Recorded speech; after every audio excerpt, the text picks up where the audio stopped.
Hi hello everyone, welcome back to our channel. நம்ம சேனலில் videos போட்டு ரொம்ப நாள் ஆயிடுச்சு, இருந்தாலும் பரவாயில்ல. இப்போ மறுபடியும் ஸ்டார்ட் பண்ணிக்கலாம். இப்போ வாங்க ஃபஸ்ட்டு ஒரு சூப்பரான மட்டன் கிரேவி ரெசிபி ரொம்ப குயிக் அண்ட் ஃபாஸ்ட்டாக எப்படி செய்யுதுங்கிறத பார்க்கலாம். வாங்க. அப்படியே சூடான சாதத்தில் இதை போட்டு பிணைஞ்சு சாப்பிட்றதுக்கு டேஸ்ட்டு சும்மா வேறு லெவலில் இருக்கும். கண்டிப்பாக நீங்களும் இதே மாதிரி வீட்டில் ட்ரை பண்ணி பாருங்கள், செம்மையான டேஸ்ட் கொடுக்கும். நீங்கள் திரும்ப திரும்ப செய்யலாம். இப்போ வாங்க நம்ம வீடியோக்குள்ளே போகலாம். ஃபஸ்ட்டு மட்டனை வேக வைக்கிறதுக்கு முன்னாடி ஒரு சின்ன பேஸ்ட் ரெடி பண்ணிக்கலாம். ஒரு மிக்சர் ஜாரில் 10-15 சின்ன வெங்காயம், 1 டீஸ்பூன் அளவுக்கு மிளகு, 1/2 டீஸ்பூன் சோம்பு, 1/2 டீஸ்பூன் அளவுக்கு சீரகம், இது எல்லாத்தையும் ஆட் பண்ணி ரொம்ப மைல்டாக அரைக்காமல் நீங்கள் வந்து கொஞ்சம் கொரகொரப்பாக கோரஸாக அரைச்சி எடுத்துக்கோங்க. இந்த மாதிரி இருந்தால் போதும். இப்போ நம்ம மட்டனை வேக வச்சிடலாம். ஃபஸ்ட்டு ஒரு ப்ரெஷர் குக்கர் எடுத்துக்கோங்க. அதில் நல்லா மஞ்சத்தூள் உப்பு போட்டு கழுவி வச்சுருக்கேன் 1/2 கிலோ மட்டனை நான் இப்போ எடுத்துக்கிறேன். இதை வந்து அப்படியே குக்கரில் போட்டுடலாம். மட்டன்லாம் நீங்கள் குறைஞ்சது ஒரு 5 டைம்ஸாவது வாஷ் பண்ணிக்கோங்க. அதுவும் மஞ்சத்தூள் போட்டு வாஷ் பண்ணிட்டீங்கன்னா அந்த கவிச்சி ஸ்மெல் இல்லாமல் இருக்கும். இப்போ இது கூடவே பார்த்திங்கன்னா 2 தக்காளியை இந்த மாதிரி ரஃப்பாக சாப் பண்ணி நான் இதில் போட்டுக்கிறேன். நெக்ஸ்ட் வந்து நம்ம கிரைண்ட் பண்ணி வச்சுருக்க பேஸ்ட்டை இதில் போட்டுக்கலாம். சின்ன வெங்காய பேஸ்ட்டு நம்ம கண்டிப்பாக இதில் வந்து சின்ன வெங்காயம் தான் ஆட் பண்ணணும். அப்போ தான் நம்மளுக்கு நம்ம நினைக்கிற டேஸ்ட் கிடைக்கும். இப்போ இதெல்லாம் சேர்த்து நல்லா மிக்ஸ் பண்ணி விட்டுருங்க. இப்போ இது கூடவே 2 பச்சை மிளகாவை இந்த மாதிரி 2ஆக கட் பண்ணி நான் ஆட் பண்ணிக்கலாம். 1 ஸ்பூன் இஞ்சி பூண்டு பேஸ்ட்டு, இதெல்லாம் சேர்த்து நல்லா மிக்ஸ் பண்ணிக்கலாம்.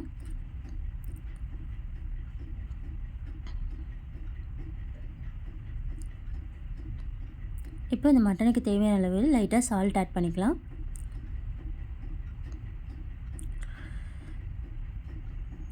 லைட்டாக கொத்தமல்லி தழை ஆட் பண்ணிக்கலாம். இப்போ நம்ம வந்து அந்த அரைச்சி வச்சுருக்க பேஸ்ட்லேருந்து மிக்சர் ஜார் கழுவி கொஞ்சமாக தண்ணி ஊற்றிக்கிறேன். நீங்கள் மட்டனுக்கு தேவையான அளவுக்கு 1/2 டம்ளர் அளவுக்கு தண்ணி ஊற்றினீங்கன்னா போதும், ரொம்ப தண்ணி ஆட் பண்ண வேண்டாம். சப்போஸ் உங்களுக்கு தண்ணி எக்ஸ்ட்ரா ஆயிடுச்சு அப்படின்னா நீங்கள் தனியாக ஒரு சின்ன டம்ளரில் எடுத்து வச்சு அது சூப் மாதிரி குடிச்சிக்கலாம். 1/2 பிஞ்ச் அளவுக்கு மஞ்சத்தூளை போட்டாச்சு. இப்போ எல்லாத்தையும் மிக்ஸ் பண்ணி விட்டுட்டு நம்ம குக்கரை மூடி 5-6 விசில் விட்டுக்கலாம்.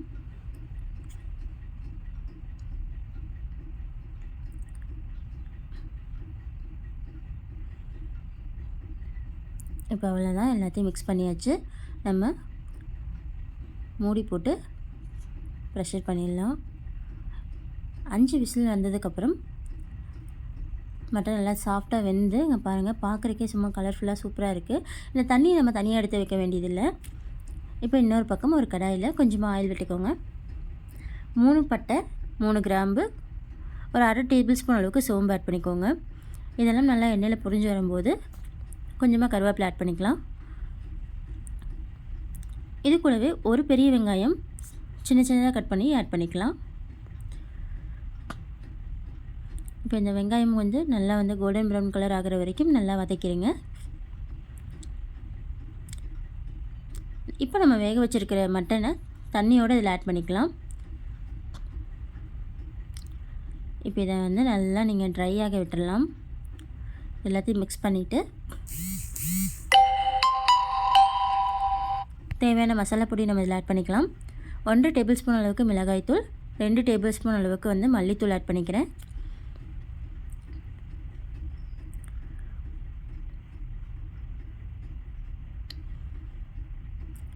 அண்ட் 1/2 டேபிள் ஸ்பூன் அளவுக்கு கரம் மசாலா. இப்போ இதெல்லாம் சேர்த்து நல்லா கலந்து விட்டுடலாம். இப்போ இதை அப்படியே நீங்கள் மூடி போட்டு ஒரு 15 to 20 மினிட்ஸ் விட்டுருங்க. லோ ஃப்ளேம் மீடியம் ஃப்ளேமில் வச்சுக்கோங்க. 15 to 20 மினிட்ஸ் இடையில எடுத்து நீங்கள் இந்த மாதிரி கிளறி விட்டிங்கன்னா கிரேவி கொஞ்சம் கொஞ்சமாக திக்காகி வரும். உங்களுக்கு செமி கிரேவியாக வேணும் அப்படிங்கிற பட்சத்தில் நீங்கள் இந்த மாதிரி ஓரளவுக்கு கிரேவியாக வேணும்னா இந்த ஸ்டேஜ்லேயே நீங்கள் வந்து மட்டன் வெந்ததை பார்த்துட்டு ஆஃப் பண்ணிக்கலாம். இல்லை செமி கிரேவியாக வேணும்னா இன்னும் கொஞ்சம் நல்லா திக்காக விட்டு ஆஃப் பண்ணிக்கலாம். இப்போ பாருங்கள், கிரேவி லைட்டாக திக்காகிட்டு வருது. இடையில எடுத்து நம்ம கலந்து விட்டுக்கிறோம். ஃபைனலாக ஓரளவுக்கு திக்கானதும் 1 ஸ்பூன் அளவுக்கு பெப்பர் பவுடர் ஆட் பண்ணிக்கலாம். இப்போ இதை நல்லா கிளறி விட்டு மூடி போட்டு ஒரு 5 நிமிஷம் விட்டுட்டு ஓரளவுக்கு செமி கிரேவி ஆனோன்னா நான் ஆஃப் பண்ணிக்க போகிறேன். உங்களுக்கு நல்லா ட்ரையாக இருந்தால் பிடிக்கும் அப்படின்னா மீடியம் ஃப்ளேம்லேயே நீங்கள் இன்னொரு 10 மினிட்ஸ் வச்சிங்கன்னா நல்லா எண்ணெயெல்லாம் பிரிஞ்சு சுருண்டு வரும். அதுவும் டேஸ்ட் சூப்பராக இருக்கும். நம்ம வந்து இதை சாதத்தோடு வச்சு சாப்பிட போகிறதுனால செமி கிரேவியாகவே ஆஃப் பண்ண போகிறோம். இப்போ அவ்வளோதான், எனக்கு தேவையான அளவுக்கு கிரேவி பதம் வந்தாச்சு. இப்போ இதில் லைட்டாக கொத்தமல்லி தழை தூவி நல்லா கிளறி விட்டு சூடான சாதத்தோட போட்டு சர்வ் பண்ணி சாப்பிடுங்க. செம டேஸ்ட்டாக இருக்கும். நெக்ஸ்ட் வீடியோவில் பார்க்கலாம். Tata, bye bye.